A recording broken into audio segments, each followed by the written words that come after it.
Today, leaders with Idaho's largest hospital system say they're cautiously optimistic. St. Luke's talked about the crisis standards of care currently in place and says we are headed in the right direction. Our Andrew Bartline listened in on today's call. And Andrew, as you know, these weekly briefings this year provided us with very little reason to be optimistic. Today's tone was a little different, wasn't it?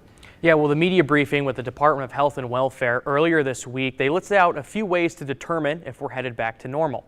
St. Luke's tells us they're starting to see those.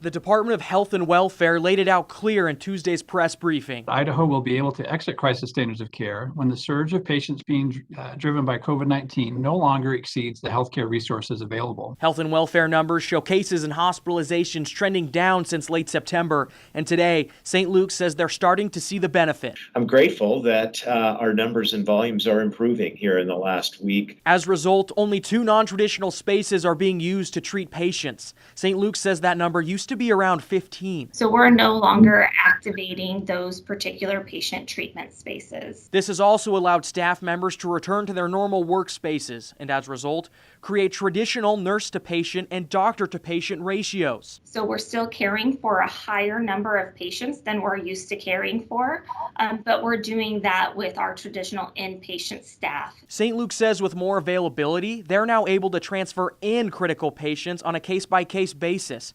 Previously, they've had to transfer patients out. So today, those transfer avenues are closer to being back to normal, I would say. And lastly, St. Luke says they can now start putting their focus and resources toward other patients in need. However, St. Luke's backlog of surgeries has grown to more than 5,000. Certainly, we've had to delay a lot of surgeries and procedures. So it's good news these procedures will be underway, but they can't all get done overnight. That could take up to 6 months to get caught up on some of those procedures.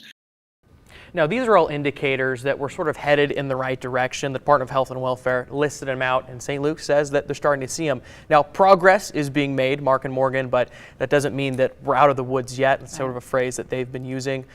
It sounds like the Department of Health and Welfare ultimately is in charge, and they're going to be the ones to decide when crisis standards of care is no longer needed. And again, they were talking about what's going on here in our region. It still is a much different story in North Idaho. Right. Yeah, St. Luke's, of course, can only speak for St. Luke's. Great.